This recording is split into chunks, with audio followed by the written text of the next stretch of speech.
Hello friends, good morning. Welcome back to my channel Ruby লাইফস্টাইলে। তো এর আগের ব্লগে তোমরা দেখতে পেয়েছো যে আমরা কামাখ্যা এসে গেছি, আর আজকে হচ্ছে তার পরের দিন সকালের ব্লগ। তো এখন সময় ঠিক 2টো বাজে, রাত 2টো। এই দেখো উঠে একদম রেডি হয়ে গেছি। রোয়ান সোনাকে উঠিয়ে রেডি করিয়েছি, কিন্তু ও তো উঠতে চাইছেই না, কি করবে বলো। তবে এই দেখো চারিদিকটা দোকান পাট বেশিরভাগই সব কিছু বন্ধ, অন্ধকার।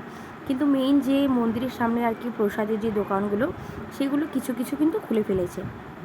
তো চলো, এই যে আমরা বেরিয়ে পড়েছি, আমি, শাশুড়ি মা, তোমাদের দাদা ভাই, রোহান সোনা এই যে সামনে যাচ্ছে।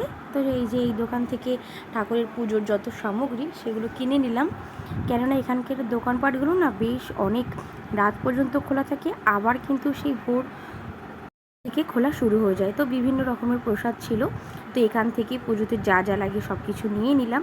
তো তারপরে সোজা চলে গেলাম পুজোর লাইন দেওয়ার জন্য।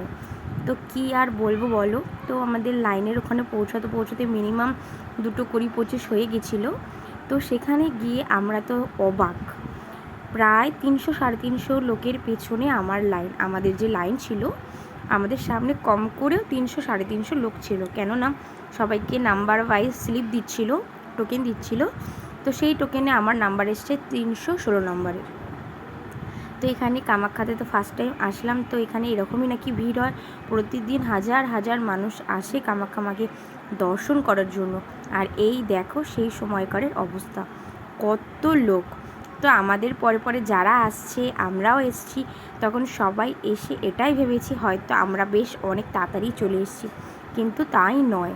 কেননা আগের দিন রাত থেকেই লোক এসে এখানে লাইন দিয়ে রেখেছে যাতে তাড়াতাড়ি পুজোটা হয়ে যায়। তো আমরা ওরকম 2:30 নাগাদ লাইন দিয়েছি, আর আমাদের পুজো খুব তাড়াতাড়ি হয়ে গেছে, 7:30টার ভিতরে পুজো কিন্তু হয়ে গেছে। তো এই প্রথমবার দেখলাম এরকম পুজো। তো এখানে তো মানে কি বলবো, যে এত ভালো লেগেছে। অন্যান্য জায়গায় অনেক ভিড় থাকে, কিন্তু তারপরেও গুতি মানে খুব হল্লাহল্লি হয়। এখানে কিন্তু এত ভিড় থাকা সত্ত্বেও খুব কিন্তু নিয়ম শৃঙ্খলা মেনেই কিন্তু পুজো দেওয়া হয়েছে।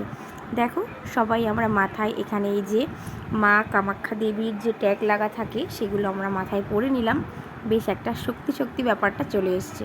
তো সকালবেলা উঠে না আমার শরীরটাও না ঠিক ভালো লাগছিল না, কেননা কয়েকদিন ধরেই বেশ জার্নিং করা আছে, কি করব বলো। এই দেখো সবাই এখানে লাইন দিয়েছি, তো এখন এখান থেকে টোকেন নিয়ে আমরা চলে যাচ্ছি মেইন মন্দিরের পুজোর লাইনে। এখানে কিন্তু অনেক জায়গায় লাইন দিতে হবে। তো চলো যাওয়া যাক, তোমরাও দেখতে থাকো ভিডিওটা, আশা করি অনেক ভালো লাগবে।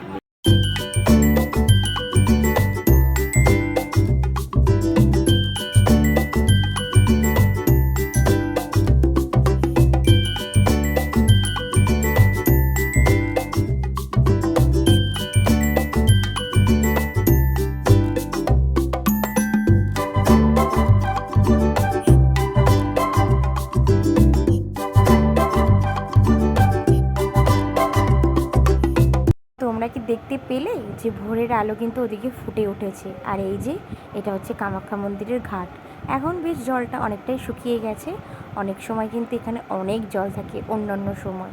তো চারিদিকটা বেশ ভালো লাগছিল, দেখো এখানে জায়গায় জায়গায় বসার জায়গা, পাখা আছে, খুব সুন্দর লাগছিল, সেভাবে কিন্তু কষ্ট হয়নি। আর এই হচ্ছে কিন্তু পুরো মন্দিরটা, যদিও বা ভেতরের কোনো ভিডিও আমি ক্লিপ নেইনি, কেননা বারণ ছিল।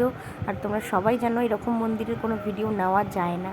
তো যাই হোক, খুব ভালোভাবে আমাদের পুজোটা হয়ে গেছে। আর এই যে এখানে তোমাদের দাদাভাই দেখো নারকেলটা ফাটালো, তো নারকেল ফাটিয়ে এখানে জল সবাই সবার গায়ে দিচ্ছে, মানে যারা যারা কি পুজো দিয়েছে। তো খুব ভালোভাবেই নারকেলটা বেরিয়েছে আমাদের, এটা নিয়ে কিন্তু অনেক টেনশান হয়। তো যাই হোক, তারপরে এখানে দাঁড়িয়ে বেশ কিছু ফটো টটো তুলে নিলাম, আর মা আমি ওদিকে মিলে বেশ প্রদীপ ধূপকাঠি এগুলো জ্বালিয়ে দিয়ে আসলাম। তো আজকের ভিডিওটা এই পর্যন্তই, যদি ভালো লেগে থাকে অবশ্যই লাইক কমেন্ট শেয়ার করে দিও। তো দেখো এখানে সবাই কত প্রদীপ জ্বালিয়েছে। আর টাটা বাই বাই, দেখা হবে নেক্সট ব্লগে। নেক্সট ব্লগ কিন্তু খুব সুন্দর আসতে চলেছে, তো খুব তাড়াতাড়ি আসবে। তো চলো বাই বাই।